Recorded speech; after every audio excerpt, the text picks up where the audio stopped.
গোয়েন্দা তথ্যের ভিত্তিতে জানা যায়, টেকনাফ থানাধীন জাদিমুরা এলাকা সংলগ্ন পাহাড়ে একদম সশস্ত্র ডাকাত একজনকে অপহরণ করে বিপুল পরিমাণ অস্ত্রসহ অবস্থান করছে। প্রাপ্ত তথ্যের ভিত্তিতে গতকাল 5 জুলাই 2025 তারিখ রোজ শনিবার মধ্যরাত 11টা 30 মিনিটে কোস্টগার্ড পূর্বজন অধীনস্থ বিসিবি স্টেশন টেকনাফ এবং টেকনাফ থানা পুলিশের সমন্বয়ে টেকনাফ থানাধীন জাদিমুরা এলাকা সংলগ্ন পাহাড়ে একটি বিশেষ যৌথ অভিযান পরিচালনা করা হয়। অভিযান চলাকালীন সময়ে যৌথ বাহিনী ঘটনাস্থলে গমন করলে ডাকাত দলের সদস্যরা যৌথ বাহিনীর উপস্থিতি বুঝতে পেরে যৌথ বাহিনীর সদস্যদের লক্ষ্য করে এলোপাথারি গোলাবর্ষণ শুরু করে।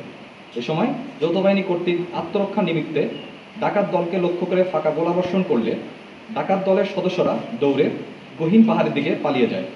পরবর্তীতে পাহাড়ের মধ্যে অবস্থানরত একটি আস্তানায় তল্লাশি চালিয়ে একটি বিদেশি G3 রাইফেল, একটি 9 মিলিমিটার বিদেশি পিস্তল, একটি 7.65 মিলিমিটার বিদেশি পিস্তল, 3টি একনলা দেশীয় আগ্নেয়াস্ত্র, রাইফেলের 3100 রাউন্ড তাজা গোলা, পিস্তলের 14 রাউন্ড তাজা গোলা, 1 কেজি আইস এবং 4 লিটার দেশি মদ জব্দ করা হয়।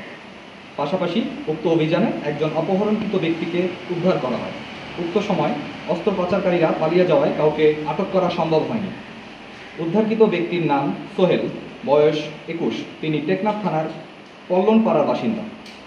জব্দকৃত অস্ত্র, গোলাবারুদ ও মাদকের পরবর্তী আইনানুগ ব্যবস্থা এবং উদ্ধারকৃত ব্যক্তিকে পরিবারের নিকট হস্তান্তরের কার্যক্রম প্রক্রিয়াধীন রয়েছে।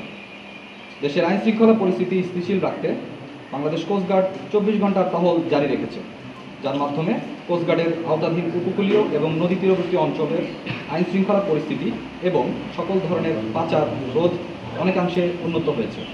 অবৈধ অস্ত্র রোধকল্পে কোস্টগার্ড কর্তৃক ভবিষ্যতে এ ধরনের অভিযান অব্যাহত থাকবে। ধন্যবাদ।